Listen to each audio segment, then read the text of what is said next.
Familia de vida abundante, es una gran bendición, puede tomar asiento. Muchísimas gracias por estar con todos nosotros en esta mañana. ¿Qué le ha parecido hasta el momento la cumbre? ¿Le ha gustado? Levante la mano si usted ha asistido al menos un día de los anteriores. ¿Quién ha asistido los 2 días anteriores? 3. ¿Y quién ha asistido todos los días? ¡Qué bendición! Realmente ha sido una bendición que usted haya sido parte de esta cumbre, porque todos estamos juntos acá aprendiendo a hacer luz, que es la invitación que nos hace el Señor. Gracias por estar acá físicamente en el auditorio de Vida Abundante Norte Cariari, y gracias a todos ustedes que nos siguen a través de la señal en vivo que tenemos por nuestra página web bancr.org. A este momento tenemos casi 200 personas que nos siguen a través de esta señal. Gracias por permitirnos entrar hasta su hogar, su lugar de trabajo, su automóvil o donde quiera que usted nos esté sintonizando en estos momentos. Muchísimas gracias y ojalá sea de mucha bendición. Las anteriores ponencias han estado extraordinarias. Hemos sido realmente bendecidos por los temas que hemos tratado en esta cumbre. Hoy tenemos 2 extraordinarias exposiciones también. Y ya le voy a decir, mediante este mensaje en pantallas, quién viene a continuación. Pastor Mao. Pastor, coach y conferencista internacional, el Pastor Mao es un influyente en las redes sociales y es autor del devocional APC, A Puerta Cerrada, con el que ha llegado a miles de personas alrededor del mundo, impactando vidas con la palabra de Dios. El Pastor Mao le sirve a Dios desde hace más de 20 años en la ciudad de Valledupar, Colombia. Junto a su esposa Indira Vega, son los pastores fundadores de la iglesia La Catedral del Reino, ubicada en esta misma ciudad desde el 2010. Además es fundador de la Fundación DAR, dedicada a trabajar por los niños de bajos recursos con cáncer, mentor de líderes y pastores de diferentes organizaciones. Presentando el tema La importancia del servicio, la importancia de ser luz. Y recordándoles a ustedes también que todas estas exposiciones van a estar disponibles tanto en nuestra página web bancr.org como también en la página oficial de la FABA, federacionfaba.com. Usualmente haríamos la conexión hasta Valledupar, Colombia, y muchos de nosotros no lo conocemos como Mauricio Rocha, pero hoy quiero darle los muy buenos días al Pastor Mao, que viene bajándose de un avión y él mismo se los va a contar. Buenos días, Pastor. Gracias por estar con nosotros. Wow, muy buenos días a todos, mis queridos amigos de Costa Rica y de toda la Federación de Asociación de Vida Abundante, mi amigo Pastor José y su esposa Anita, un abrazo gigantesco. La verdad, para mí siempre es un privilegio poder compartir la palabra de Dios. Me siento muy contento de parte mía, de parte de mi esposa, de mis hijos y de toda nuestra organización. Un saludo gigantesco para todos ustedes y qué privilegio tan grande poder estar en esta cumbre de servidores. Somos vida, somos luz. Me siento muy contento de estar aquí. Bueno, ahorita no estoy en Colombia, estoy en los Estados Unidos. Venía bajándome de un avión de Las Vegas, pero aquí estamos haciendo lo que más nos gusta después de estar con el Señor. Creo que hay 2 temas muy importantes que han marcado mi vida y que son mi pasión durante 25 años que tengo de conocer al Señor. El uno tiene que ver con la oración, con estar con Él, que creo que sin eso sería imposible estar aquí. Y 2, el servicio. Sirvo a Dios exactamente hace 24 años. Conocí al Señor el 3 de febrero de 1996. Y en mi vida cotidiana, pues esto de servir a Dios y todo este asunto realmente no estaba por ningún lado. Realmente no hacía parte de mi vida. Pero cuando conocí al Señor en la ciudad de Valledupar, Colombia, soy de la ciudad de Bogotá, tengo 3 hijos. Y cuando conocí al Señor en la ciudad de Valledupar, en el año 1996, comencé a relacionarme con palabras y experiencias como la oración y como el servicio a Dios. Algo comenzó a pasar en mi corazón cuando llegué a la iglesia. Valledupar es una ciudad intermedia de Colombia. Yo vengo de la capital de Colombia. Y en esa pequeña ciudad de Valledupar comencé a entender y a descubrir que no solamente podía tener una relación con Dios, sino que podía tener la oportunidad de servirle a Dios. Y esto realmente marcó mi vida porque yo no lograba entender cómo un Dios tan maravilloso, perfecto y creador de los cielos y la tierra me daba la oportunidad a mí de servirle. Bueno, esto me llevó a irme relacionando poco a poco con diferentes palabras y experiencias dentro de la iglesia, porque cuando uno no hace parte de una congregación ni conoce a Dios ni de Dios, pues no se relaciona fácilmente con experiencias o palabras que uno va encontrando en la iglesia y entre otras, hablando del servicio, ¿no? Para mí existía lo que significaba atención, buena atención, servicio al cliente, que tú llegabas a un lugar y te atendía muy bien, pero la diferencia era que aquí estaba llegando a un lugar donde no me estaban atendiendo, sino que me estaban sirviendo. Y me sirvieron de tal manera que me contagiaron. Me contagiaron tanto que no lo soporté. Después de encontrarme con el Señor, consideré seriamente que lo que yo tenía que hacer en esta vida era servirle. Así que poco a poco, después de un tiempo especial de crecimiento, mi pastor, el pastor Ángel Flores de la ciudad de Valledupar, Colombia, bueno, me dio la oportunidad de servir recogiendo un cable de una cámara de televisión. Y para mí eso era lo mejor que podía existir en la vida. Llegar a la iglesia y recoger mi cable, eso era la mejor experiencia, porque yo decía, ¿cómo es posible que Dios me permite en su casa recoger un cable? Ahora, no era lo mismo recoger un cable en mi casa que recogerlo en la casa de él. Yo comencé a entender que no era lo mismo acomodar sillas en mi casa que acomodarla en la casa de él, que no era lo mismo abrir la puerta en mi casa que abrirla en la casa de él. Y esto me llevó a relacionarme de una manera distinta con el Señor, y hace exactamente 24 años sirvo a Dios. Fui pastor de jóvenes por 14 años, hoy sigo pastoreando jóvenes, pero fui pastor de jóvenes de un ministerio en la ciudad de Valledupar. Hoy soy pastor de Catedral del Reino y soy pastor de tu iglesia virtual también, a puerta cerrada. Y bueno, nos movemos en diferentes áreas, pero me encanta esto y me siento muy privilegiado de poder estar acá esta hermosa mañana con todos ustedes, amigos de Costa Rica, que amo muchísimo. Hace exactamente un año estaba con su pastor, el pastor José, en la ciudad de Lima, en la iglesia de un gran amigo, el pastor Robert Barringer. Estábamos allí y justo hace un año se cierra el mundo por todo este asunto de la pandemia. Se cierra el mundo físico en gran parte, ¿no? Recuerdo que llegué a Colombia el 15 de marzo, mi esposa estaba cumpliendo años y cerramos nuestras sedes. Tenemos 9 sedes y las cerramos. No hay nada que hacer, tenemos que cerrar. Gracias a Dios veníamos trabajando en la virtualidad hace rato y activamos plenamente toda la virtualidad y comenzamos a trabajar allí. Y bueno, algunos escritores y periodistas no cristianos, como por ejemplo un gran escritor que se llama Andrés Oppenheimer, periodista de CNN, escritor de diferentes libros que hablan de la realidad de este mundo, no desde la óptica de Dios solamente, sino de otra óptica que me parece muchísimo más interesante también poder leer y poder investigar desde otros puntos de vista lo que está pasando en este mundo.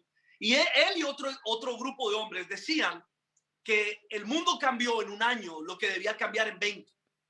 Lo que tenían programado para 20 años sucedió en un año. Y bueno, definitivamente la manera de relacionarnos cambió. La manera de hacer iglesia cambió para muchos. Muchos aún no han dado para adaptarse. Pero el mundo dio una vuelta y no para una nueva normalidad, no, yo creo que para la normalidad del mundo y que hay que entenderla y que la generación nuestra y la generación que va delante de nosotros poco la entiende, pero la generación que viene detrás de nosotros sí la entiende. Para ellos no hay lío de poder relacionarse de esta manera. Pero miren esto, pueden haber todos los cambios que ustedes quieran, económico, en las comunicaciones, en los gobiernos, en todo lo que quieran. Podemos hacer un hotel en Marte, podemos hacer lo que quieran. Y muchísimas cosas cada día van a estar cambiando más y si algo tenemos que aprender es adaptarnos a este cambio. Pero hay absolutos en medio de este mundo. Y cuando me refiero a absolutos, quiero hablar de absolutos dentro de lo que significa servir a Dios, que no me estoy refiriendo a una congregación, sino a la iglesia de Cristo. Desde el comienzo cuando yo comencé a servir a Dios, entendí que tenía que hacer una gran diferencia entre lo que era una congregación y lo que era la iglesia de Cristo. Y entendí que para servir a Dios no necesariamente tenía que estar dentro de la congregación, sino que si yo entendía que yo hacía parte del cuerpo de Cristo, entonces con mi profesión, con mi vocación y donde yo estuviera, podía servir a Dios. Durante años atrás, la iglesia creyó y el liderazgo que existía antes creía que la única manera de servir a Dios era en un púlpito predicando o siendo ujieres o servidores dentro de una iglesia. Pero poco a poco, y creo que esta pandemia llevó al mundo cristiano a entender que estaban bien equivocados, porque no es la única manera. Dios quiere que sirvamos en todas partes, de todas las maneras posibles. Porque hay gente que puede llegar a la iglesia y de pronto en la congregación no hacer nada, no abrir una puerta, no correr una silla, no ser líderes, no ser mentores ni pastores. Eso no significa que no vas a servir a Dios. Ahora quiero llevarte un poco más allá, porque muchas cosas pueden cambiar, pero hay absolutos. Y podríamos hacer una lista extensa de ciertos absolutos en diferentes áreas de la vida espiritual, pero hay uno del cual se está tratando en esta cumbre, y es el servicio. El servicio. El espíritu del servicio no va a cambiar jamás. Puede cambiar toda la estructura económica de este mundo y puede cambiar toda la manera de relacionarnos y la manera de hacer iglesia, pero el servicio no va a cambiar. Ahora, ¿a qué me refiero con esto? Bueno, como pastor de una organización emergente que solamente tenemos 10 años trabajando como pastor principal de una iglesia, yo puedo decir que si algo nos sostuvo en la pandemia, fueron dos cosas: la oración y el servicio. A ver, conozco algunas organizaciones, conozco algunos pastores, no conozco muchos. He sido más de estar fuera en el mundo que estar dentro de la congregación. Pero conozco algunas organizaciones que llegaron a una gran conclusión en este año. Y es que el desarrollo y el crecimiento de la iglesia no se debe a métodos ni a estrategias. El desarrollo y el crecimiento de la iglesia y el avance de la iglesia, pues realmente no depende de un método. Pero de repente se van dando a cuenta poco a poco que sí depende del servicio. Ahora, hablemos un poco de esto, porque no nos llamaríamos iglesia si no existiera algo llamado cultura de servicio. Y yo pienso constantemente en esto. ¿Cómo la iglesia desarrolla una cultura de servicio que puede impactar los diferentes medios como las empresas, los gobiernos y otros lugares más? ¿Cómo desde el escenario donde nosotros estamos entendemos que lo que Jesús vino a hacer en medio de todo su desarrollo de reino fue también establecer una cultura de servicio? Ahora, quiero que le preste mucha atención a esto que le voy a decir aquí, porque la cultura de servicio tiene que ver con un modelo de pensamiento. Con un modelo de pensamiento que no está adaptándose a un sistema congregacional. Con un modelo de pensamiento que entiende que este mundo necesita gente que sirva en diferentes lugares. Porque suceden diferentes cosas cuando servimos, y yo quiero darte algunos conceptos que a lo mejor ya los has escuchado, quizás no, pero de pronto los vas a escuchar de otra manera. Cuando una persona comienza a desarrollar cultura de servicio, entiende que siempre estará dispuesto a servir en cualquier lugar. Lo voy a llevar a este plan. Yo aprendí a servir en la iglesia y lo llevé a mi casa. Y escúchenme algo. Yo entendí que el servicio en mi familia era la mejor herramienta para evangelizar mi casa. Y pude evangelizar a mis padres que no eran creyentes, pude evangelizar a mis hermanos que no eran creyentes y a otra gran parte de mi familia que no eran creyentes. Los pude evangelizar sirviéndoles. Y yo entendí por un instante que si yo no era capaz de servir en mi casa, no iba a ser capaz de servir en ningún otro lugar, que había un escenario de servicio creado para mí y era mi familia.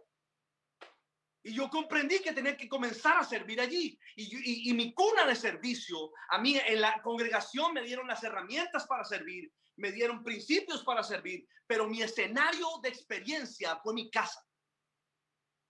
Y entendí que a través del servicio, mis padres, mis hermanos y mucha gente más a mi alrededor iba a ver a Jesús que vivía en mí. Porque saben una cosa, mi mamá estudió metafísica.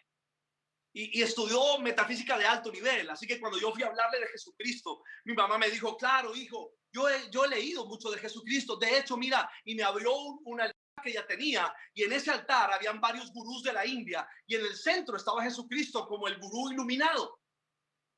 Y de repente mi madre me dijo, ¿sabías que Jesucristo estudió con Paramahansa Yogananda, que es un gurú de la India, en el Himalaya de los 12 a los 33 que no aparece en la Biblia? Yo no sabía muy bien eso y yo me confundí, dije, ¿cómo así? Y así que me fui donde mi pastor, le dije, pastor, necesito que me expliques una cosa. Jesucristo estudió en el Himalaya con Paramahansa Yogananda de los 12 a los 30, de los 12 a los 30 cuando no apareció en la Biblia, estaba estudiando por allá. Mi pastor sabiamente me explicó y me dijo, mira, eso primero sí aparece en la Biblia y comenzó a enseñarme algunas cosas. Entonces comprendí que simplemente era que ignoraba un tema y que ignoraba quién era Cristo en mi vida y yo tenía que desarrollar mi relación mayor con Él y mi relación mayor con Él iba a llevar a mi mamá a una convicción no religiosa, sino relacional. Así que yo dije, no le puedo abrir la Biblia a mi mamá porque mi mamá la lee desde la metafísica. Mi papá era un hombre que había querido ser cura, entonces se pueden imaginar que mi papá estudió para ser cura y al lado de su mesita de noche tenía una Biblia católica así grandísima que la leía de vez en cuando. Así que mi casa era muy religiosa, pero había una mezcla, había un sincretismo religioso ahí todo extraño. Mi mamá metafísica, mi papá medio cura, bueno, etcétera. Y además en una casa de mucha parranda, como se dice en Colombia, mucho acordeón. Mi padre de una familia compositora de la música vallenata, mi hermano acordeonero, o sea que en mi familia los fines de semana había mucha fiesta. Y ahí estaba este chico que acababa de conocer del Señor, que venía saliendo de un mundo que lo tenía atrapado y ahora no sabía cómo mostrarle a Cristo a mi familia. Y de repente encontré que el servicio era mi herramienta más poderosa. Déjame preguntarte esta tarde o este mediodía ya casi, mis queridos amigos de esta cumbre, ¿sirven en casa? Yo creo que mucha gente en esta pandemia aprendió a servir en casa. Los que estaban acostumbrados a abrir las puertas en los templos y auditorios ya no pudieron abrirlas más allá. Me imagino que aprendieron a abrirla en la casa. Yo no sé si de repente aprendiste a llevarle el agua a tu papá o a tu mamá o a tus hijos o a la gente que estaba en casa y de repente aprendiste a servir en casa. Espero que sí, que haya llevado el servicio de la congregación, lo haya llevado a tu casa y te hayas dado cuenta de la herramienta tan poderosa que hay allí. Yo entendí que la palabra de Dios me daba un contenido y yo genero el contexto y el servicio es la herramienta más poderosa para generar contextos de comunicación y conexión con la gente. Y escúchame esto, porque para poder crear contextos de servicio solo necesitas dos cosas. No necesitas haber estudiado en una universidad sobre el tema, no, espérate, necesitas dos cosas. Yo descubrí que necesitamos dos cosas para poder generar contextos de servicio. La primera, ¿por qué sirvo? Y la segunda, ¿para quién sirvo? Ya, no más. Conmigo esas eran suficientes. Sé que pueden haber muchas más para mucha gente, pero para mí fueron suficientes. ¿Por qué sirvo? Y segundo, no era para qué sirvo, sino para quién. Y el por qué era mi motivación y el para quién era mi razón. Y cuando yo descubrí mi motivación y descubrí mi razón, entonces dije, creo que no me va a mover nadie de aquí. Porque ya entendí por qué hago lo que hago. Ya entendí por cuál es la motivación mía. Ya entendí cuál es la razón de ser de lo que estoy haciendo. Ahora, con el pasar de los años he llegado a la conclusión que el servicio es como la gasolina que hace que el reino de los cielos avance. Mira esto. Mateo capítulo 11, verso 12 dice así. Desde los días de Juan, el Bautista, hasta ahora, el reino de los cielos ha venido avanzando contra viento y marea y los que se esfuerzan lograrán aferrarse a él. Así que hay un reino al cual tú y yo pertenecemos. Hay un reino que se ha estado estableciendo en la tierra antes de que tú y yo naciéramos. Alguien sirvió. Hay un reino que vino a establecerse, a posicionarse en la tierra. Y tú y yo somos parte de ese reino. Y de repente aquí nos están diciendo que ese reino viene avanzando contra viento y marea. No a favor del viento y la marea, sino contra el viento y la marea. Y necesita algo que lo movilice, algo que le imprima fuerza. Y de repente te encuentras que el servicio, escríbelo si puedes, atrae el cielo a la tierra hasta que se toquen. Yo sé que has escuchado de pronto que han dicho que la oración lo atrae y estoy de acuerdo. Pero el servicio hace que el cielo y la tierra se besen. De repente comienzan a suceder cosas extrañas. Quiero que escuches esto. Lucas 22, 27. Escucha esto. Viene hablando Jesús y dice así. ¿Quién es más importante? ¿El que está a la mesa o el que sirve? no es el que está sentado a la mesa. Sin embargo, por favor, escribe esta frase: yo estoy entre ustedes como uno que sirve. Escucha bien, no lo dijo Pablo, ni Pedro, ni Juan. Dijo Jesús: yo estoy entre ustedes como uno que sirve. Y déjame darte una gran noticia: eso no ha cambiado. Jesús no quiere estar entre nosotros sentado en la mesa esperando. No, no, Él sigue haciendo eso. Él está entre nosotros como uno que sirve. Pues piensa un instante hoy. ¿Quieres estar donde Jesús está? ¿Quieres estar haciendo lo que Jesús está haciendo?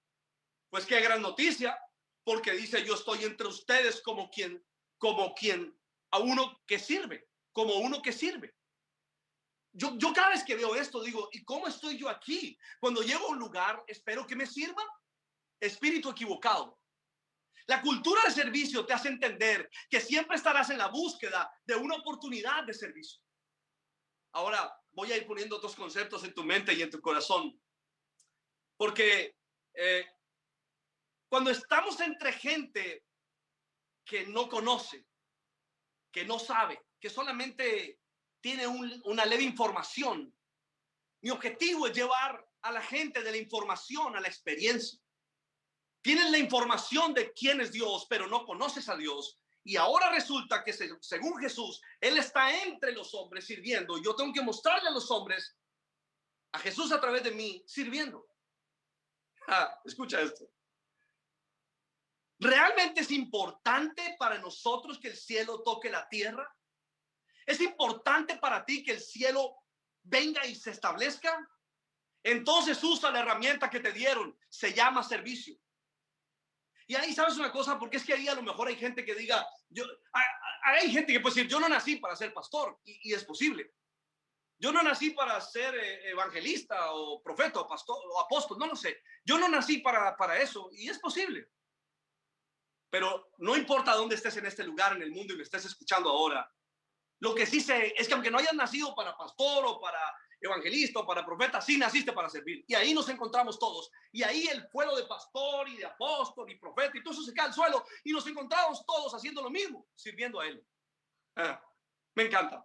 Me encanta pensar que el reino de los cielos está avanzando cada día con una mayor amplitud. Quiero que me oigas esto. Mi hijo menor se llama Andrés. Mi hijo menor está en la experiencia de hacer, le gusta la inversión en la bolsa, y es un hombre de administración y le gusta todo este tema de la economía. Y hace unos días hablábamos y me decía: papá, ¿sabes una cosa? La bolsa de valores fue diseñada por hombres para que no cayera, para que no retrocediera, para que no perdiera. Su diseño original fue para crecer, para ganar, para multiplicarse, pero no para perder, ni para dividirse, ni para caer. Por eso el lugar más seguro donde alguien pudiera poner su dinero es ahí. Pero le temen porque tienen una mala información. Y entonces dicen que la bolsa de valores es como una rueda, una ruleta rusa. Error, están equivocados, porque no fue creada para eso. Ni es para suerte, ni es para apostar, ni es para correr un riesgo. En el lugar donde menos corre riesgo es ahí. Yo le dije: explícame por qué. Me dijo: porque cuando haces un estudio de dónde viene, te das cuenta la permanencia en el tiempo y el por qué y para qué fue diseñada. Inmediatamente mi hijo terminó de hablar conmigo. Yo dije: wow, no es posible que el hombre haya logrado diseñar en la tierra una estructura con el pensamiento de que no se va a dividir, de que no va a retroceder, de que no se va a estancar. ¿Y el reino de los cielos qué? Pues déjame darte una excelente noticia si no la sabías, y si ya la sabías, te quiero simplemente refrescar tu memoria. Haces parte de un reino que no se ha detenido. Haces parte de un reino que no fue diseñado para estancarse.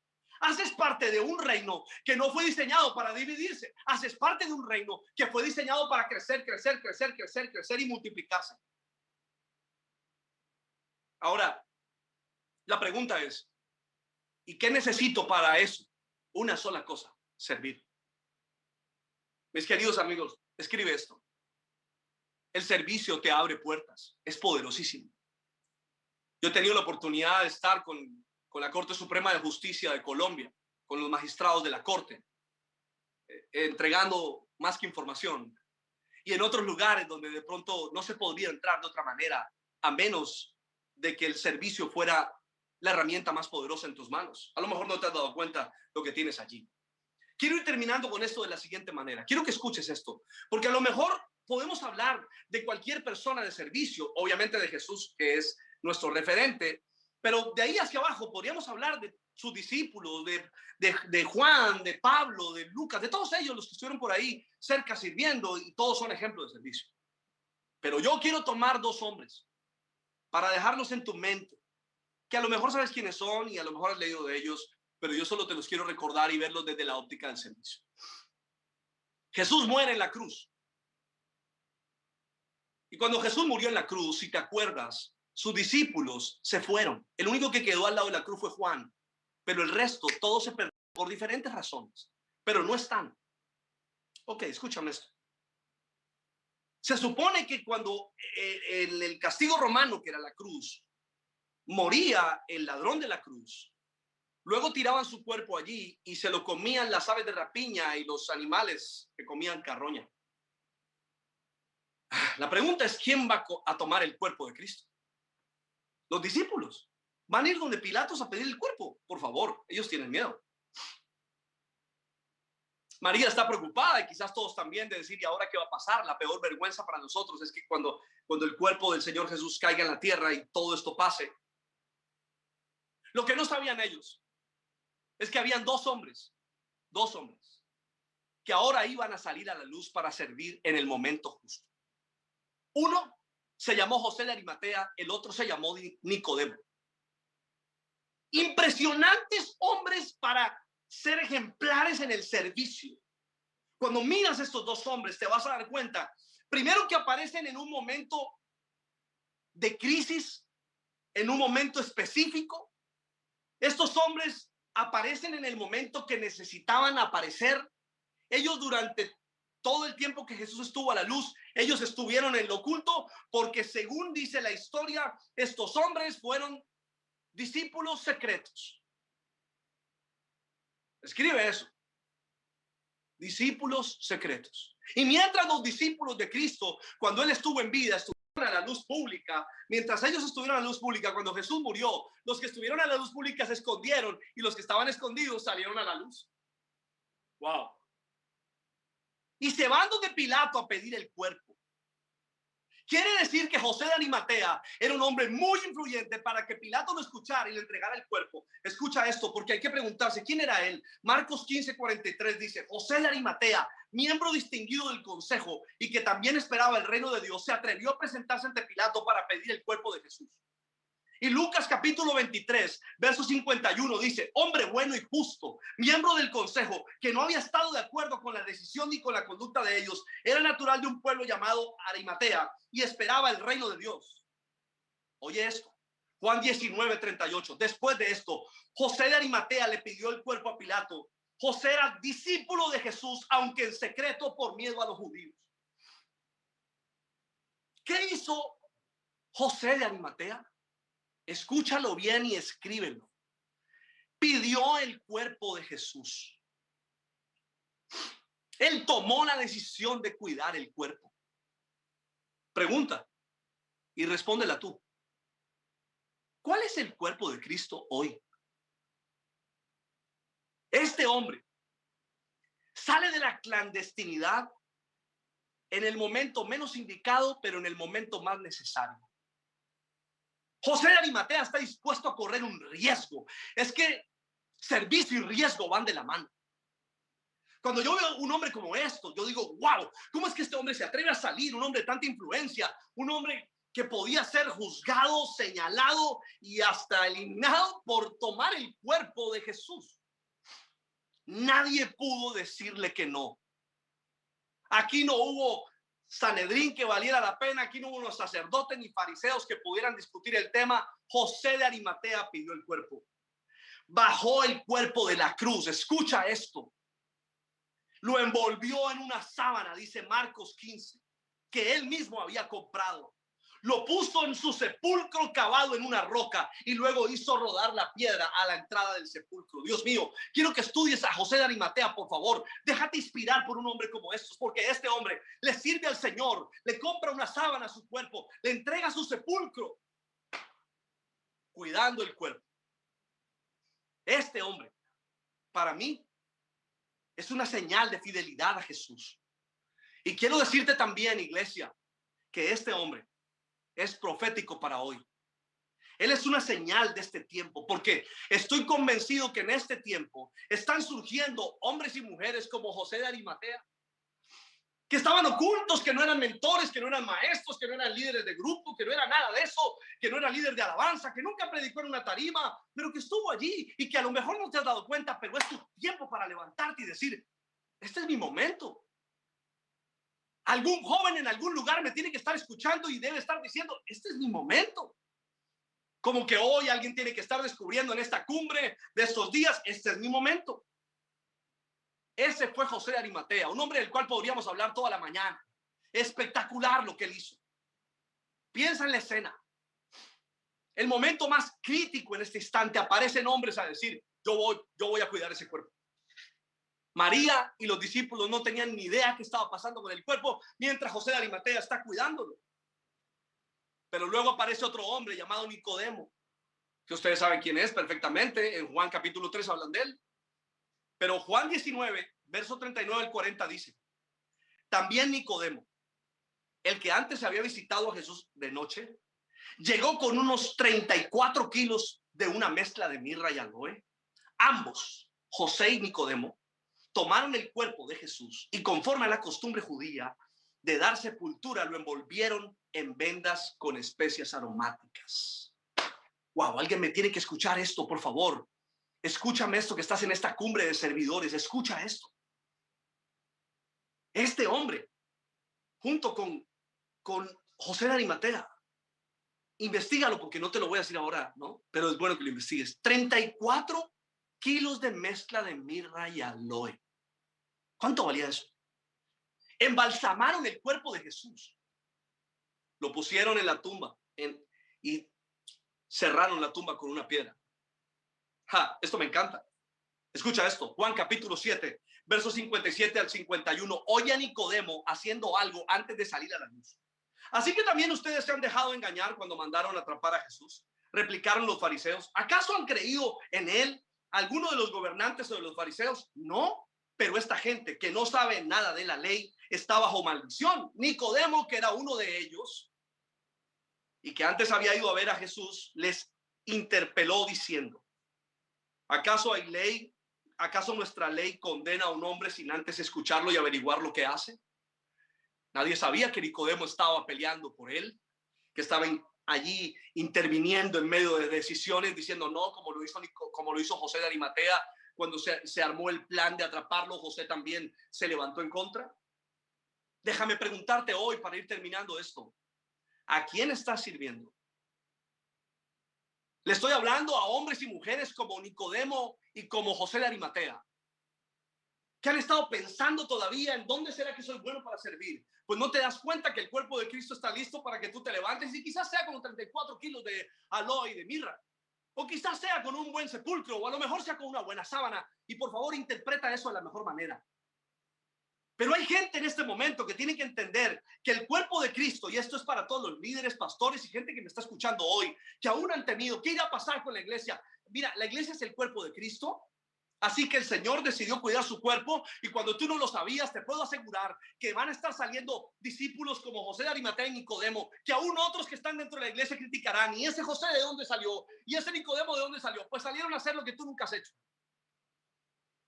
Quizás hay algunos muy acomodados corriendo sillas. A lo mejor hay algunos muy acomodados sirviendo como, no sé, líderes o algo más de aquello que hacemos en las iglesias.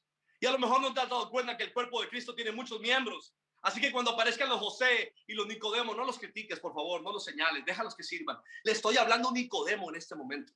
Le estoy hablando a un José de Arimatea, que está entendiendo que el lugar donde se encuentra, Dios te está llamando hace rato para decirte, vamos, levántate, levántate y haz lo que tienes que hacer con lo que tienes en la mano. Solamente tienes que extender un poquito la mano y tomar lo que tienes en tu mano. Tú sabes, le estoy hablando a gente recursiva, a gente creativa, a gente inspirada, a gente que está diciendo, existen muchas maneras de servirle, yo lo voy a hacer donde estoy.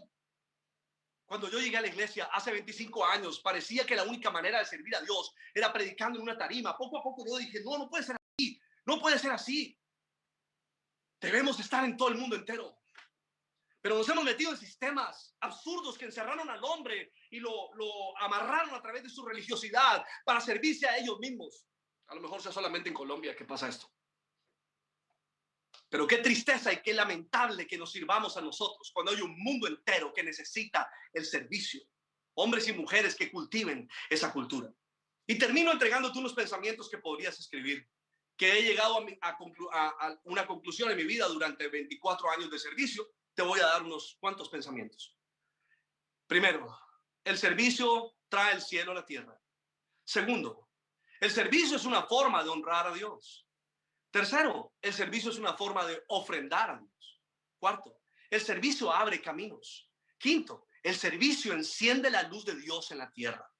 Sexto, el servicio es la mejor manera para que los que no conocen a Jesús se encuentren con Él a través de lo que tú haces. Octavo, el servicio, escúchalo bien, facilita el milagro de la salvación. Noveno, cuando servimos, enseñamos a la gente y nosotros seguimos aprendiendo. El servicio es la mejor experiencia de la vida. Si aún no lo has experimentado, llegó tu momento para hacerlo. Y si ya lo experimentaste, entonces vuélvete un innovador en la cultura de servicio. Refresca el espíritu de servicio que tienes y entiende que hay mucho más para hacer en el reino y que la casa del Padre todavía no está llena. Y estamos llamados a llenarla y quizás no te has dado cuenta, pero la mejor manera de tirar una red para llevar gente a sus pies es a través del servicio.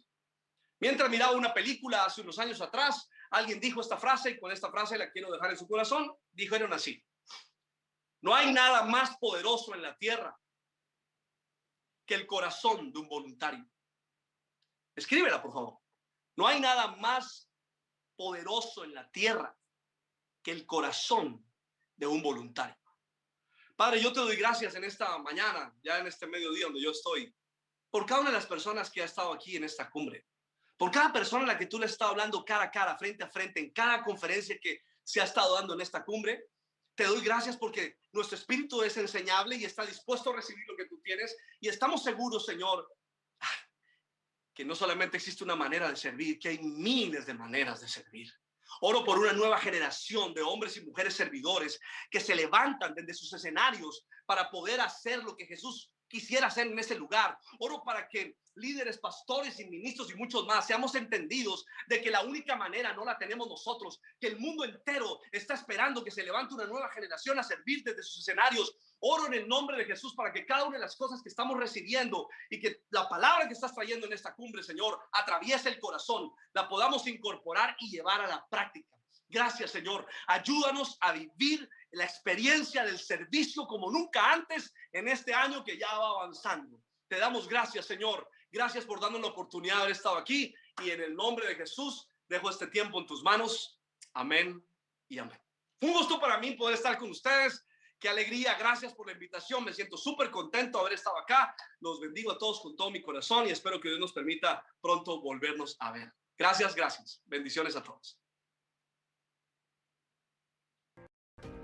Lucas Leis es el fundador y visionario detrás de Especialidades 625, cuyo propósito es ofrecer los mejores recursos a quienes trabajan en el discipulado de las nuevas generaciones. Autor de mayor venta entre la juventud cristiana en el mundo de habla hispana.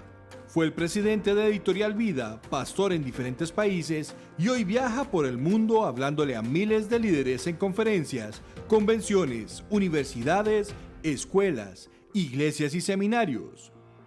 Lucas ha editado Biblias de estudio, conducido programas de televisión y radio, escrito más libros de los que se acuerda y predicado en varios continentes.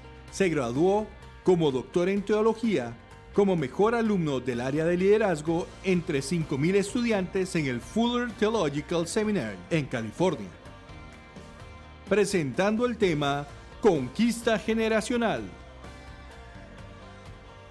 Lucas y toda la familia de Costa Rica le dan los muy buenos días y gracias por estar con nosotros. Buenos días, qué gusto poder estar con ustedes. Gracias por la invitación, Pastor José Miguel. Gracias a cada uno de ustedes por ser parte de esta cumbre. Para mí es un privilegio saludarles y compartir estos próximos minutos con cada uno de ustedes. Denme un segundito que comparto mi pantalla. Vamos a hablar de algunas cosas bien, pero bien importantes. Espero que estén todos bien conectados y animados. Ahí estuve escuchando las participaciones anteriores y la verdad es que Dios siempre está interesado en nuestro desarrollo y crecimiento, y qué bueno poder pensar y repensar cómo servir mejor a su iglesia. Hace algún tiempo atrás escribí un libro titulado Liderazgo Generacional. Este libro ha estado llegando a distintos rincones del mundo de habla hispana y ya está en inglés y pronto estará también en portugués. Y la razón de por qué está saliendo a otros idiomas es que muchas iglesias están replanteando cómo hacer el discipulado a nuevas generaciones, por lo que propongo en este libro.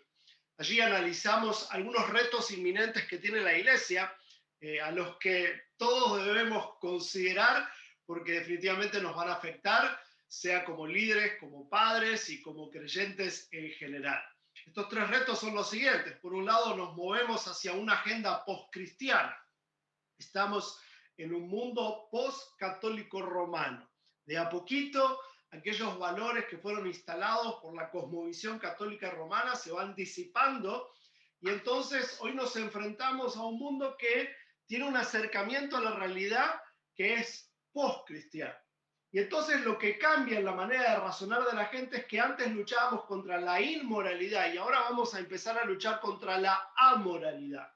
Con nuestros hijos y con los jóvenes y adolescentes y con los niños vamos a tener que explicarles desde cero qué es lo que está mal y por qué. Antes es como que la cultura ya sabía qué es lo que estaba mal y en todo caso decidían no hacerle caso a Dios e ir por el camino incorrecto, pero todos tenían en claro que esto estaba definido como algo malo y esto estaba definido como algo bueno. Pero esas definiciones se van diluyendo ante nuestra mirada, se van disipando. Y por eso tenemos que prestarle atención a cómo ubicarnos en esta nueva era de agenda post-cristiana. A la vez, algo nuevo que va a suceder ante nuestros ojos es que se multiplican los post-evangélicos. Vamos a tener que encontrarnos con un montón de gente que alguna vez pisó una iglesia evangélica, que alguna vez fue invitada a probar suerte con el evangelio de Jesús, ahora explico eso, y hoy ya están decepcionados, pero creen que ya saben todo acerca del evangelio porque alguna vez pisaron una iglesia evangélica.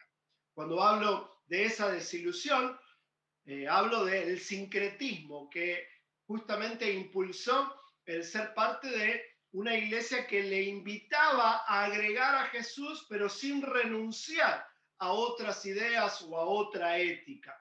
Gente que agregó la teología de la prosperidad, por ejemplo, pero que no escuchó hablar del arrepentimiento, nunca tuvo una metanoia, nunca dio un cambio de rumbo, simplemente probó con una iglesia evangélica y hoy ya no le funcionó el milagro como esperaba y entonces está decepcionado, decepcionada de nuestro mundo. Y entonces va a ser muy diferente abordar a esta gente. Y cuando esto se va multiplicando, esto nos va a encontrar en un mundo muy distinto. Y en América Latina podemos pensar, bueno, eso no nos va a pasar a nosotros, porque somos la tierra del avivamiento. Pero te cuento, esto ya le pasó a los Estados Unidos, ya le pasó a Europa antes, ¿por qué no nos va a pasar a nosotros? Nos va a pasar porque el evangelismo depende de nosotros y aún el avivamiento depende de nosotros. A veces en algunos rincones de la iglesia se da a entender de que el avivamiento es exclusiva cuestión de Dios, pero eso va en contra de lo que enseña la Biblia, porque si fuera por Dios habría avivamiento en todos lados continuamente, así que si no lo hay no es porque Dios está durmiendo la siesta y no está interesado en que haya avivamiento, sino porque nosotros no estamos siendo los mejores mayordomos de las oportunidades que tenemos. Si fuera por Dios, repito, habría avivamiento en todos lados continuamente porque Dios no quiere que nadie se pierda. Dios quiere que siempre estemos avivados, así que quien se aviva en un avivamiento no es Dios, sino nosotros. Y por eso tenemos que prestarle atención a estos desafíos. Y otro es la baja del índice de natalidad. Vivimos en una agenda que cada vez tiene menos valores cristianos. Por otro lado, crece el número de post-evangélicos. Y por otro lado, desciende el índice de natalidad. Esto está confirmado por las Naciones Unidas ya hace algunos años. Vamos a ver cómo incide la pandemia en esto, porque obviamente con gente encerrada probablemente algo varió. Sin embargo, esto también es interesante para el futuro de la iglesia. ¿Por qué?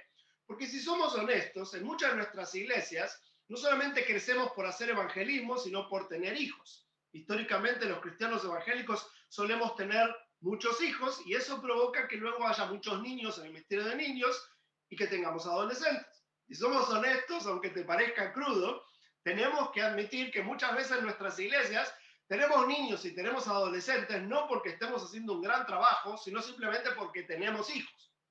Pero si cada vez tenemos menos hijos, eso quiere decir que vamos a tener menos flujo de recambio generacional. Eso quiere decir que nuestros ministerios de niños y preadolescentes van a decrecer y que eso eventualmente va a significar que si la iglesia no es más agresiva en hacer evangelismo, todas nuestras iglesias van a decrecer. Y otra vez, a veces podemos pensar que esto no nos va a pasar a nosotros porque somos la tierra del avivamiento, pero esto ya está pasando en los Estados Unidos, ya le pasó a Europa y eventualmente nos va a pasar a nosotros porque todas las corrientes demográficas confirman que primero hay un ascenso del índice de natalidad y luego un estancamiento y luego un retroceso. Y ahora es el turno de que eso pase en América. Hasta ahora nunca había pasado. En nuestra historia de América Latina postcolombina, el índice de natalidad siempre fue en ascenso hasta la década pasada. Así que en la década que viene, esta que acabamos de empezar con la pandemia, por primera vez esto nos va a pegar un cachetazo y lo debemos considerar. A la vez, si bien estas son circunstancias y desafíos externos, tenemos algunos desafíos internos que son parte de nuestra herencia misional, nuestra manera de concebir la iglesia y de llevar a cabo el ministerio. Y esto nos ha provocado un desafío de 3 divorcios. La mayoría de nuestras iglesias, quienes trabajan con niños y quienes trabajan con jóvenes, están divorciados. Son 2 ministerios hermosos, con gente muy motivada, pero no dialogan entre sí, no planifican en conjunto. Y el resultado de eso a veces es una muy débil transición entre el ministerio de niños y el ministerio de jóvenes y adolescentes. ¿Qué es lo que termina pasando?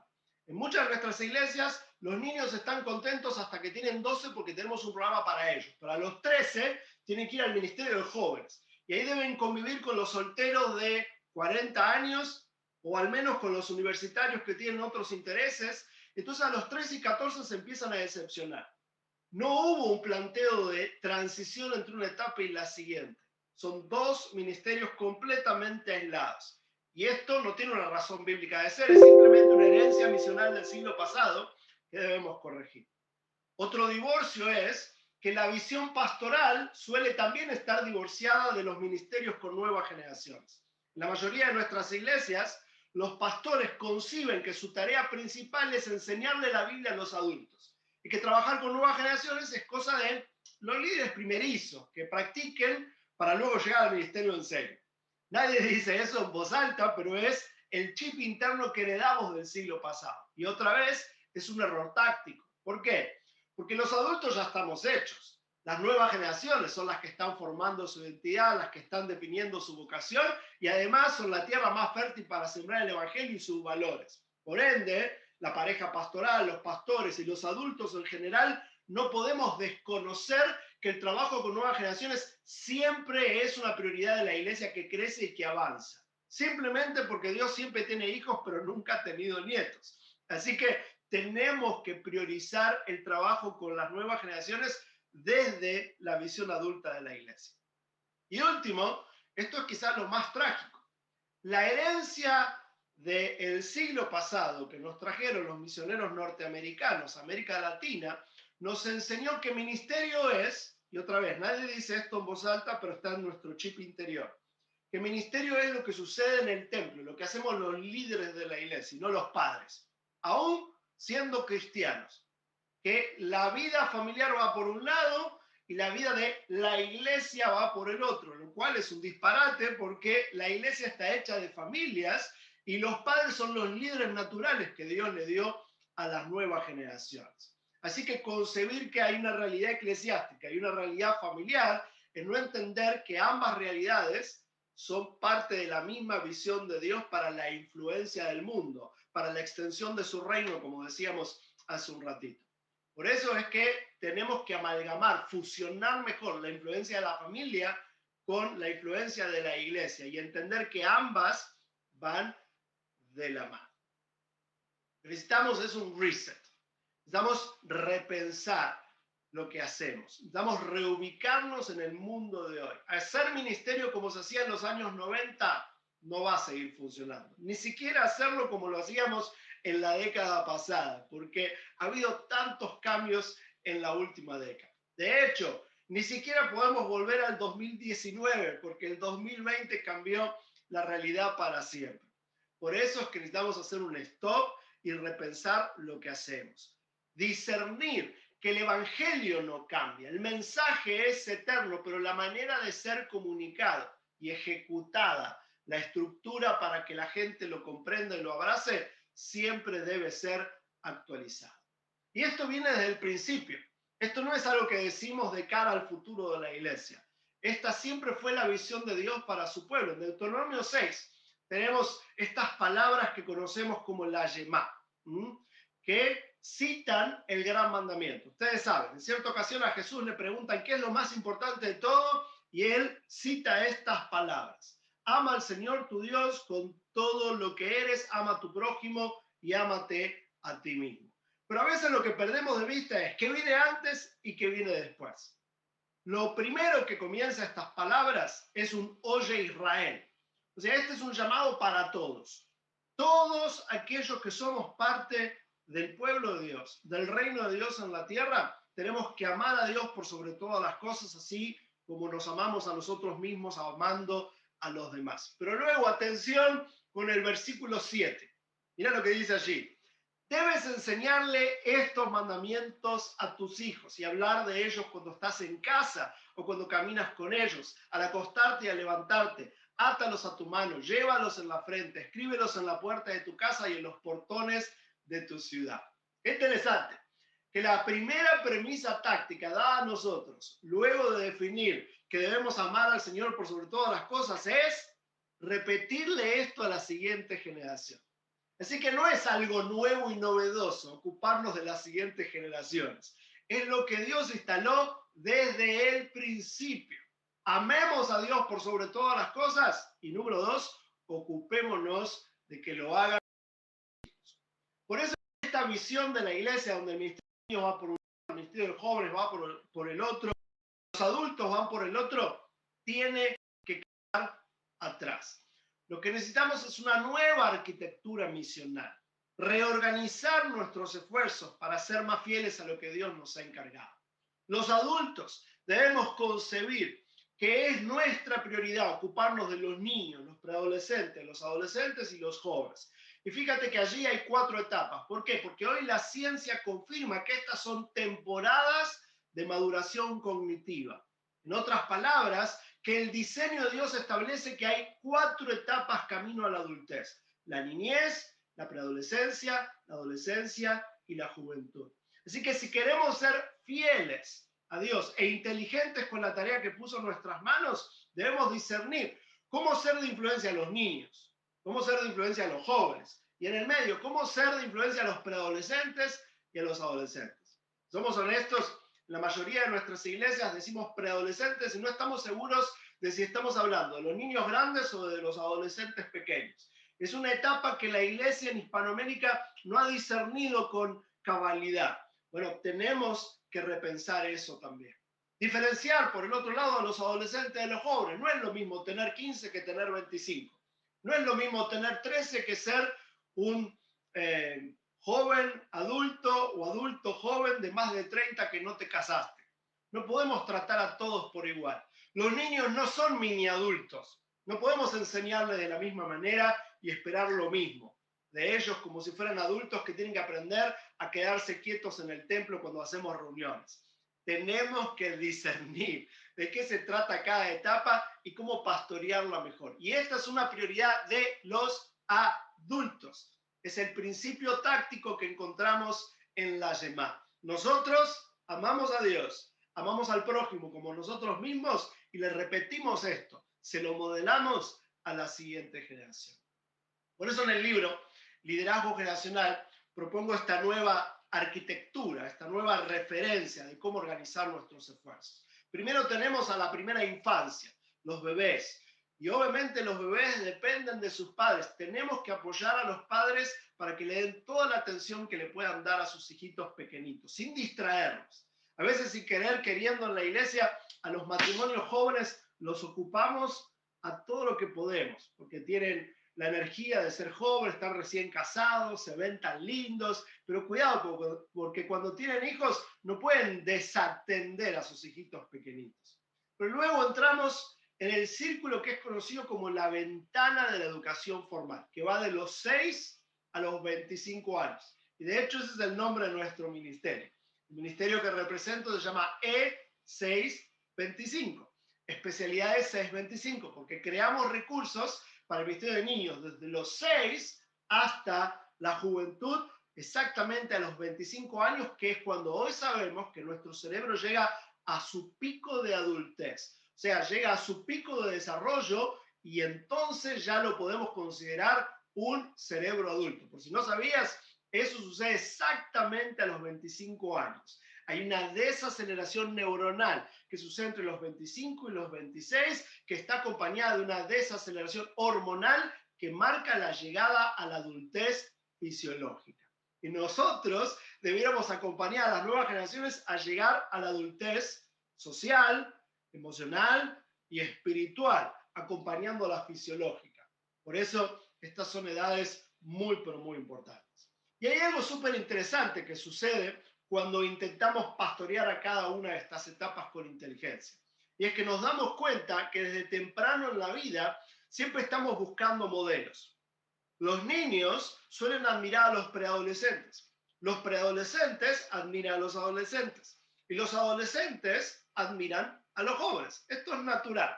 Cuando somos adolescentes miramos a los jóvenes que ya manejan o que ya tienen novio o novia y no tienen que pedir permiso para salir y nos despierta admiración. Cuando somos preadolescentes entramos a la escuela secundaria, vemos a los que salen y desde que somos niños vemos a los niños más grandes, estos preadolescentes, y ya eso nos despierta admiración.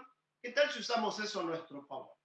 Por eso es que estamos proponiendo con ese 25 que tenemos que involucrar a nuestros mejores preadolescentes en el discipulado de los niños, nuestros mejores adolescentes en el discipulado de los preadolescentes y nuestros mejores jóvenes en el discipulado de adolescentes. Pero cuidado con algo, falta algo aquí. Falta el modelo terminado. Los adultos. Necesitamos adultos modelando de qué se trata la madurez en Cristo, para que ellos quieran crecer. Y cuando digo adultos, hablo de los dos lados del equipo, la iglesia y la familia, sumando fuerzas. Hace unos años también escribí un libro llamado Los padres que tus hijos necesitan, que tiene dos premisas muy simples, pero que han ayudado a muchos. La primera es más obvia, le digo a los papás, tú eres la principal influencia en la vida de tus hijos. Te guste, no te guste, lo hagas bien, lo hagas mal, es bueno que lo sepas, siempre serás la principal influencia en la vida de tus hijos. Por eso abrázalo y sé responsable con esta posibilidad preciosa que Dios te dio. Pero la segunda premisa es la que suele sorprender y dice lo siguiente: tú no eres la única influencia que ellos necesitan. Tú eres la principal influencia en la vida de tus hijos, pero tú necesitas cómplices espirituales. Por eso es que la familia necesita a la iglesia, así como la iglesia necesita a las familias involucradas. Los padres debemos aprender que, sobre todo llegada a la adolescencia, hay cosas que ya no vamos a poder lograr en nuestros hijos, que si tenemos a otro adulto involucrado en su vida, el líder de jóvenes, por ejemplo, los líderes de adolescentes, ellos van a poder lograr lo que nosotros no logramos. Podemos trabajar de la mano para que eso suceda. De hecho, eso es lo que debe suceder y lo que propone el liderazgo generacional. El caso es que cuando las nuevas generaciones no encuentran modelos en la iglesia, no es que no los tienen, los encuentran afuera. Cuando los adultos no somos intencionales en convertirnos en modelos para ellos, no es que no encuentran modelos, encuentran los modelos que les propone el mundo. Porque es instintivo, es una memoria colectiva con la que Dios nos dotó, el hecho de buscar a quien imitar. Por eso la iglesia debe dejar de ser ingenua con estas fuerzas y empezar a ser proactiva e intencional en utilizar este nuevo formato a nuestro favor. Y cuando digo nuevo en referencia al siglo pasado, pero en realidad, como acabamos de leer en Deuteronomio, Esta es la senda antigua. A mí me da entre tristeza y risa a veces cuando noto que en el pueblo cristiano de hoy, cuando hablamos de la senda antigua, inmediatamente pensamos en los himnos, en la vestimenta y en las costumbres del siglo pasado. Pero esa no es la senda antigua. La senda antigua no tiene 100 años. La senda antigua tiene miles de años. Debemos volver a la revelación escritural. Debemos volver al texto bíblico y debemos notar qué es lo que Dios instaló desde el principio. Y este es el llamado. Oye Israel, ama al Señor tu Dios con todo lo que eres y repítele esto a tus hijos. Este es un llamado para todos y es vital no solamente para el crecimiento de la iglesia, sino para su supervivencia. Porque dada la agenda que nos está rodeando, dado el hecho de que hoy tenemos posevangélicos a nuestro alrededor y que el índice de natalidad está en retroceso, es urgente que discipulemos mejor a las nuevas generaciones. Así que todo esto se resume en 4 ideas fundamentales. Por un lado, necesitamos una pastoral pertinente. Necesitamos reaprender cómo pastorear mejor a los niños, a los preadolescentes, a los adolescentes y a los jóvenes. Necesitamos respetar la etapa en la que ellos están. Si esperamos que los adolescentes se comporten, se expresen, se vistan y parezcan adultos, no vamos a lograr demasiado, porque por diseño de Dios no son adultos. Por diseño de Dios está en una etapa preciosa de cambios y tenemos que aprender a discernir cómo navegar esta realidad con ellos. Si tratamos que los preadolescentes se comporten como jóvenes, también vamos a estar en problemas. ¿Por qué? Porque están en etapas completamente diferentes. Si tratamos a los jóvenes como si fueran adolescentes, también vamos a estar en problemas. Por ejemplo, en un montón de iglesias fracasamos con los jóvenes universitarios y terminamos siendo cómplices de que les vaya mal en la etapa universitaria por tener el mismo ritmo de oferta que cuando eran adolescentes. O sea, hacemos la misma cantidad de reuniones cuando tienen 16 que cuando tienen 22. Les invitamos a la misma cantidad de actividades cuando están en el secundario que ahora que, además de estudiar, muchos de ellos trabajan y tienen que estudiar y su futuro depende de eso, pero nosotros queremos que estén involucrados en la misma cantidad de actividades y algo no funciona. ¿Por qué? Porque todo eso tiene que ver con inercia, tiene que ver con hacer lo que hicieron con nosotros y seguir repitiendo errores tácticos que no vienen de la Biblia. Vienen simplemente de las costumbres de los misioneros que comenzaron nuestras iglesias hace más de 100 años atrás. Así que definitivamente necesitamos una mejor pastoral para cada etapa de maduración humana. Lo siguiente es que necesitamos una estrategia integrada. No pueden ser esfuerzos divorciados. Esos 3 divorcios que mencionamos deben ser corregidos. Que el ministerio de niños y que el ministerio de jóvenes estén completamente separados es un error. Eso no quiere decir que es lo mismo trabajar con niños que trabajar con jóvenes, como acabamos de decir. Y cuando decimos jóvenes, tenemos que ser más específicos con esa palabra. No podemos estar incluyendo a los de 13 con los de 26. Por eso, vuelvo al punto anterior, una pastoral pertinente. Pero luego, que establece conexiones entre un ministerio y el siguiente. ¿Cómo hacemos las transiciones de una etapa a la siguiente? ¿Hemos pensado en eso? Y no te voy a dar la fórmula mágica porque no existe.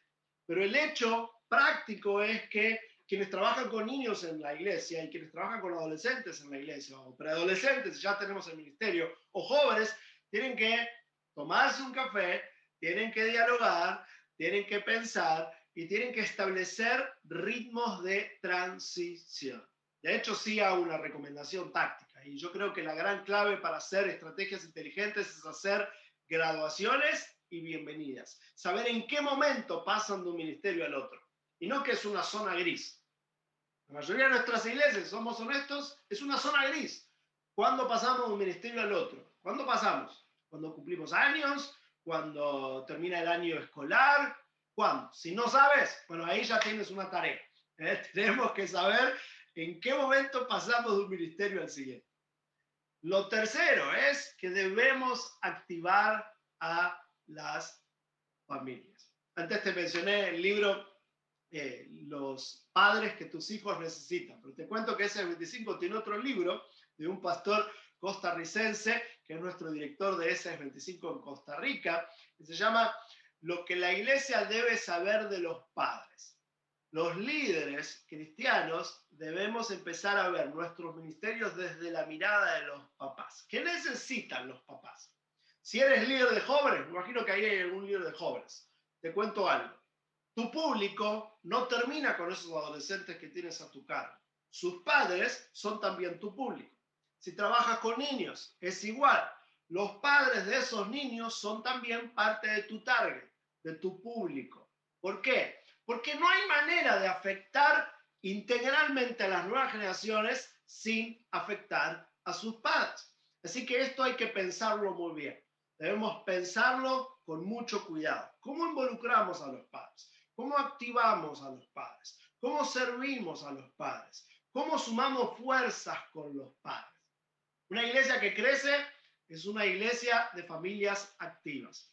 Cuando las familias de la iglesia solamente participan de un culto semanal y nada más y no conciben lo que hacen como ministerio, entonces nuestra influencia decrece. Aunque miren un video o vengan al templo, mis hermanos, esa no es nuestra función nada más. Obviamente queremos que estén conectados con nuestras actividades, pero por sobre todas las cosas, queremos que sea la influencia que Dios desea que sea. Y claro, alguno puede estar pensando, ok, ¿y qué hacemos con los padres no cristianos? Les servimos, les damos a conocer que estamos para servirlos, que queremos que sus hijos sean más obedientes, que deseamos que a sus hijos les vaya bien en la escuela. Nuestra agenda no es solamente que vengan al templo evangélico o que participen de una reunión. Nuestra agenda es que sean mejores ciudadanos, mejores hijos, mejores personas, mejores cristianos, porque ser mejores cristianos significa justamente todo eso. Los padres tienen que enterarse. Por eso es que podemos hacer reuniones para ellos, podemos hacer algunas actividades pensando en ellos, podemos invitarlos a conocer nuestra planificación, nuestra agenda y que puedan saber y notar que estamos para servirles. Obviamente esto va a empezar con los padres cristianos. Los padres de la iglesia deben aprender que el ministerio de jóvenes, adolescentes, preadolescentes y niños no es un esfuerzo paralelo, donde su única función es voy y llevo a mis hijos a ver si me los arreglan o les enseñan la Biblia. No, nosotros estamos para potenciarlos a ellos. Debemos hacer mejores puentes. Y último, todo esto se resume en un discipulado intencional. Mis queridos, el éxito de la iglesia depende directamente de nuestra habilidad para el discipulado. ¿Por qué? Porque esa fue la misión que nos dejó Jesús. En la gran comisión se nos dice, vayan y hagan discípulos. Eso fue lo que nos pidió Jesús. Jesús nos dijo, vayan y hagan reuniones. Hacemos reuniones para facilitar el discipulado. Jesús nos dijo, vayan y hagan eventos. Hacemos eventos para facilitar el discipulado. Hacer eventos y hacer reuniones no es un objetivo de la iglesia, es un vehículo de la iglesia. Son los métodos, la metodología, la estrategia para cumplir con nuestra misión. Así que si la iglesia hace eventos y hace actividades sin hacer discípulos, está fracasando. ¿Por qué? Porque el éxito de la iglesia, repito, depende directamente de nuestra habilidad para el discipulado. ¿Qué es el discipulado? Es acompañar a las personas a parecerse más a Jesús. Acompañar a las personas a parecerse más a Jesús. Esta es una cumbre de líderes, de servidores. Yo sé que tienes distintas funciones en tu trabajo en la iglesia. Pero quiero recordarte que esa función es un eslabón en la tarea de la iglesia de hacer discípulos. Y es bueno, es prudente y sabio que no pierdas de vista cuál debe ser el resultado final de todos nuestros esfuerzos. Y es que la gente se parezca más a Jesús. Que las personas sean acompañadas a parecerse más a Cristo. Que puedan crecer conforme a la estatura de la plenitud de Cristo. El discipulado no es una actividad de la iglesia. El discipulado no es un programa de la iglesia. El discipulado no es un par de cursos de la iglesia. El discipulado es el éxito de la iglesia. Si la iglesia no hace discípulos, no está cumpliendo con la gran comisión dada por Jesús a nosotros. Por eso es que todo lo que hacemos debe ser en función de que nuestra gente, nuestros jóvenes, nuestros adolescentes, nuestros preadolescentes y nuestros niños puedan parecerse un poquito más a Jesús. Ese es el compromiso de SS25. Con nuestro ministerio estamos justamente ayudando a la iglesia a hacer esto, a revisar cómo pastoreamos cada etapa, cómo integramos mejor los esfuerzos, cómo activamos a las familias y cómo nos enfocamos en el discipulado. Eso es lo que desarrollamos en este libro que te invito a conseguir. Liderazgo Generacional se consigue en todas las librerías cristianas y ya está en todos los teléfonos y todas las tabletas porque está en Google Play, está en iBooks, está en Kindle, está en todas las plataformas digitales. Y hay un montón más de libros también que todos tienen de ayudarte. Incluso un montón de libros para papás. Recuerda esto. Los padres cristianos somos los principales artífices de influencia en la vida de nuestros hijos. Por ende, somos los principales trampolines de discipulado.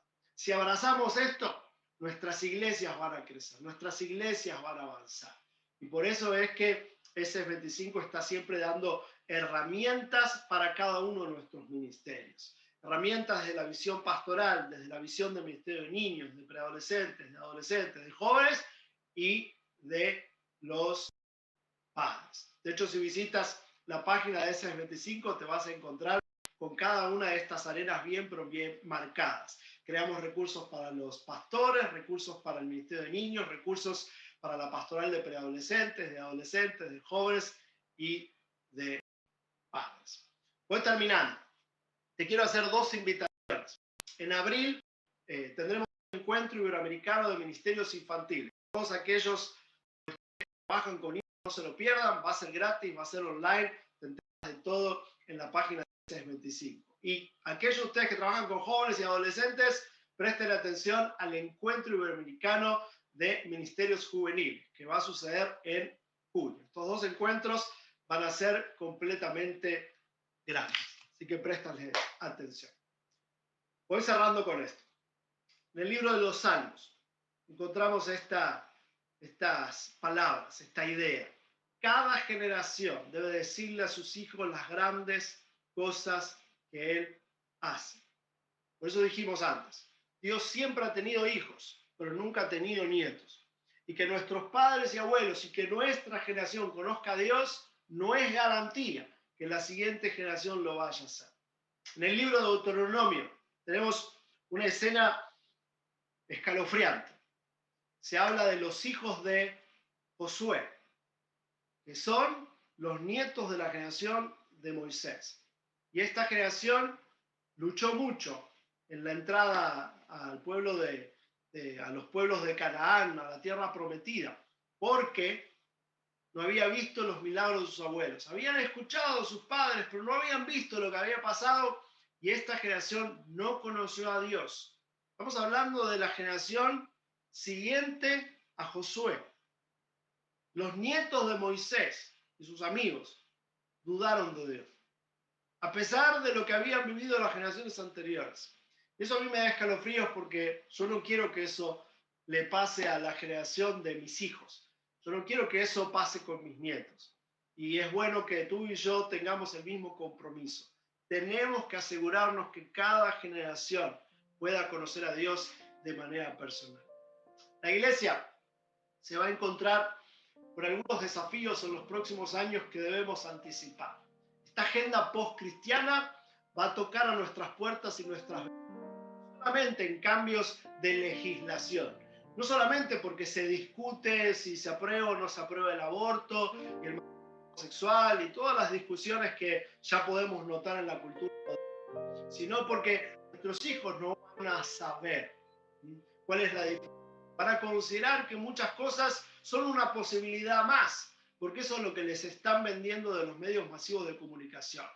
Y por eso nosotros no podemos partir simplemente de que ya saben qué es lo que está mal. Tenemos que hablarles desde la moralidad a la amoralidad. Debemos enseñarles qué está bien y qué está mal. No simplemente poner sobre todo lo que no nos gusta un gran manto diciendo todo eso es pecado y no agrada a Dios y le damos la espalda. Tenemos que dar respuestas. Así que te animo a prepararte para lo que viene con respuestas sólidas.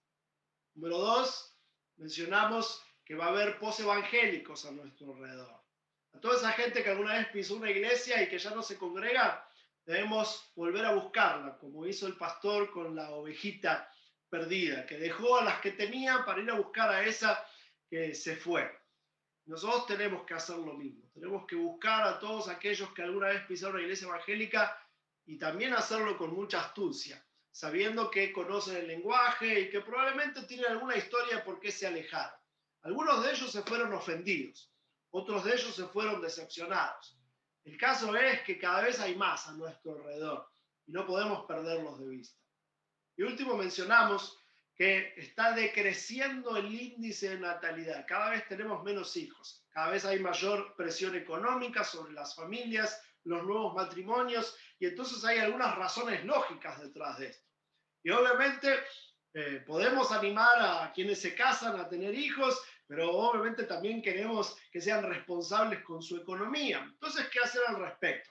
Pero yo creo que de fondo lo que tenemos que tener en cuenta es que debemos animar a las nuevas generaciones a ver modelos positivos de matrimonio, porque una de las ideas de fondo con esta agenda es que hoy muchos jóvenes no se quieren casar. Y muchos no se quieren casar porque nunca vieron un matrimonio que les seduzca con su ejemplo, o sea, que les produzca envidia santa. Así que líderes jóvenes, padres, tenemos que facilitar que las nuevas generaciones encuentren pareja en la iglesia y a la vez debemos proveerles ejemplos que les seduzcan con el plan de Dios para la familia. Muchos jóvenes y adolescentes y niños de hoy nunca vieron de cerca un matrimonio elogiable. Nunca lo vieron. No lo tienen en casa, no está en los medios masivos de comunicación, el gobierno no puede hacer nada al respecto. ¿Quién sino la iglesia debe facilitar que cada joven, cada niño y cada adolescente pueda ver un matrimonio positivo en su vida?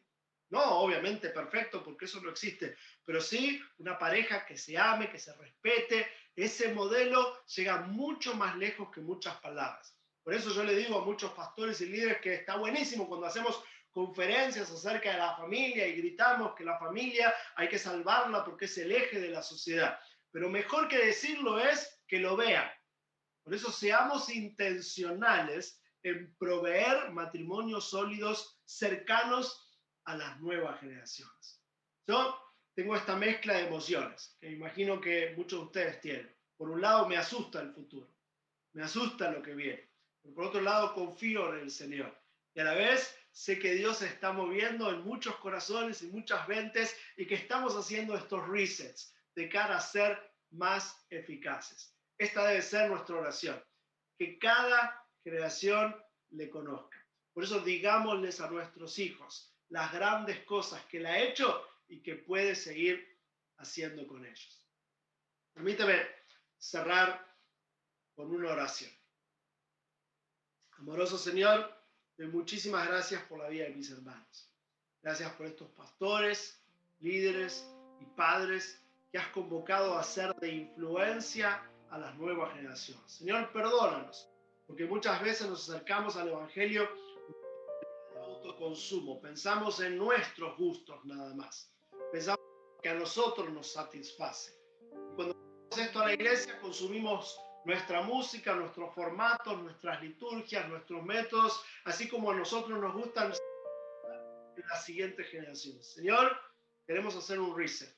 Queremos repensar cómo a ese mensaje eterno, pero siendo astutos, cambiar el vehículo y la metodología para que nuestros hijos y nuestros nietos puedan conocerte y también amarte. Señor, yo te suplico que les des luz, todos, mis hermanos, con tu espíritu, para que todos podamos actualizar a la iglesia en este mundo de tantos desafíos que se avecinan. En el nombre de Jesús te lo digo. Amén y amén. Buenos días, querida familia Vida Abundante. Qué alegría poder llegar de esta manera a la finalización de nuestra cumbre Somos Vida, Seamos Luz. Demasiado agradecido con nuestro Señor Jesús, demasiado agradecido con todo el equipo de producción, con todas las personas involucradas, demasiado agradecido con todos los expositores, los nacionales, los extranjeros, y demasiado agradecido con ti, Jesús, porque todo esto ha sido posible por tu gracia y por tu misericordia para con cada uno de nosotros. Mis amados y amadas ahí en sus casas, aquí presencialmente en Vida Abundante, nosotros no hemos recibido unas enseñanzas, unas charlas, unos sermones. Lo que hemos recibido en esta cumbre son declaraciones proféticas de lo que Dios está esperando de su pueblo. Dios está esperando de su pueblo que seamos luz. Dios está esperando de su pueblo que busquemos el poder del Espíritu Santo para poder tener la fuerza, la energía, la visión, la estrategia en lo que el Señor pretende hacer. Dios está esperando que nosotros llevemos el reino de los cielos a la tierra, a cada una de nuestras casas, a cada uno de nuestros corazones. Dios está esperando que la iglesia actúe de una manera vehemente, enérgica, ante la agenda globalista, ante el nuevo orden mundial que se quiere establecer, que ya sabemos que no hay ningún nuevo orden, solo hay un orden en Cristo Jesús. Dios está esperando que la iglesia pueda profetizar sobre todo aquello que nos mandó a hacer, a servir. Dios está esperando que el diseño suyo de hombre y mujer, de familia, de iglesia, de matrimonio, siga siendo uno solo, y que Él es el autor, dador, quien da y quita la vida. No es nadie, no son los gobiernos, no son personas, no son fuerzas demoníacas las que se van a imponer con eso. Dios quiere que seamos guerreros, luchadores. Dios quiere que seamos servidores, no solamente ser servidos, sino así como el mismo Jesús nos enseñó de venir a servir. Y Dios quiere, mis amados, que todos nosotros, los servidores, las familias que representamos, nos unamos con la iglesia para hacer un reset y poder volver a las sendas antiguas, poder traer las nuevas generaciones a Cristo, que amen, que anhelen poder ser modelo de sal y luz de la tierra.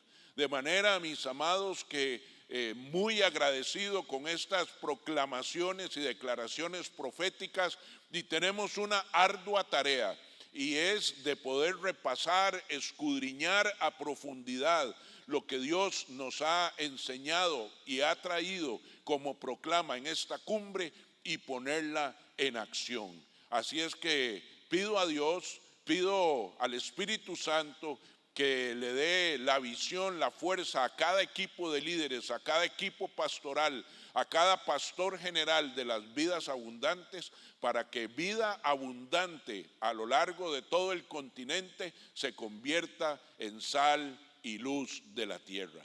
Gracias, gracias por estar con nosotros, por acompañarnos. Si no pudiste ver por alguna razón, te invito a que visites www.bancr.org Cumbre 2021, y ahí van a estar colgadas todas las proclamaciones proféticas. Y también en la página de Federación FABA, que también ahí vamos a poner las enseñanzas, las proclamaciones, para que cada uno de ustedes pueda verla. Que el Señor les bendiga, y nos vamos a despedir en esta oración que mi esposita va a dirigir para cada uno de nosotros. Que Dios les guarde. Padre, muy agradecidos contigo, Señor. Hemos podido experimentar estos 4 días cómo tu Santo Espíritu ha venido a hablarnos, a inquietarnos y a desafiarnos.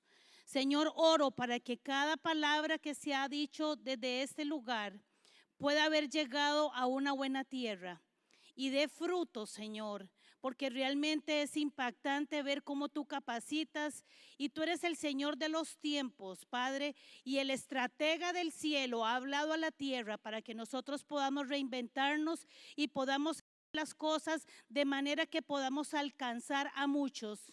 Padre, pongo a toda esta familia tuya, tu iglesia, por quien diste tu vida, Señor, para pedirte, Dios, que nos hagas fuertes, que nos hagas valientes, que nos hagas esforzados y que podamos, Señor, seguir en esta gran comisión que nos has encomendado.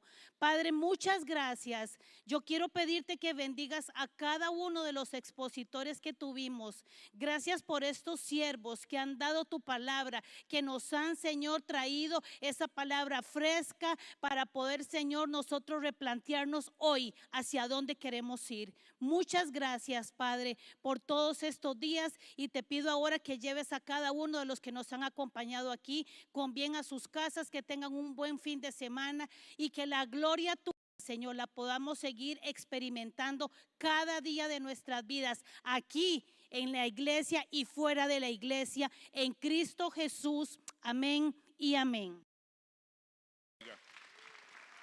Gracias.